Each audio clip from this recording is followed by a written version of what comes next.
सिंह सेठी जी, Congress party को तो लग रहा था कि ये मास्टर स्ट्रोक उन्होंने चल दिया कि एक दलित चेहरे को मुख्यमंत्री के तौर पर सबके सामने रख दिया, तो ये तो बिल्कुल अब मेस नजर आ रहा है। मास्टर स्ट्रोक नहीं, मेस नहीं। देखिए, सुखबीर जी ने कहा था कि सिद्धू एक मिसगाइडेड मिसाइल है, ये किसी के ऊपर भी फट सकती है। वो उनकी बात बिल्कुल सच हो गई। लेकिन मैं आपको बताता हूं कि जितना भी ड्रामा रचा गया है उसके सूत्रधार सिद्धू साहब थे, और वो राजनीतिक महत्वाकांक्षा इतनी बड़ी थी कि उन्होंने सीएम बनने के लिए सारा अपना वो रचा। लेकिन ये बीच में कौन बोल रहा है?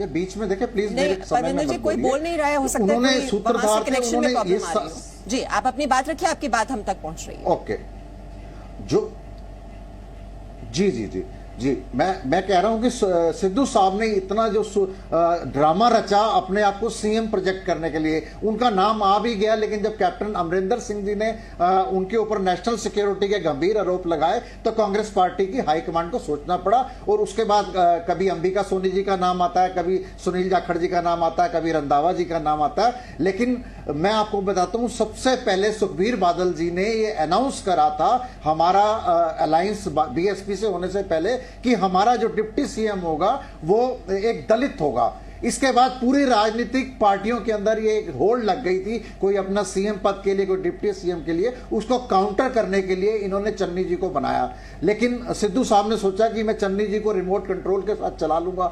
लेकिन चन्नी जी पढ़े लिखे व्यक्ति हैं और उनके ऊपर मेरे को लगता है कि हाई कमांड ने पूरी पावर दे दी। और उनको यह भी नजर आ रहा था कि आने वाले समय के अंदर जो चेहरा है, एक बार अगर दलित चेहरा आ गया उसको हटाना हाई कमांड के बस की भी बात नहीं है। क्योंकि अगर वो उनको हटाते हैं या कुछ करते हैं तो उनको इसका खमियाजा पूरे देश में भुगतना पड़ेगा।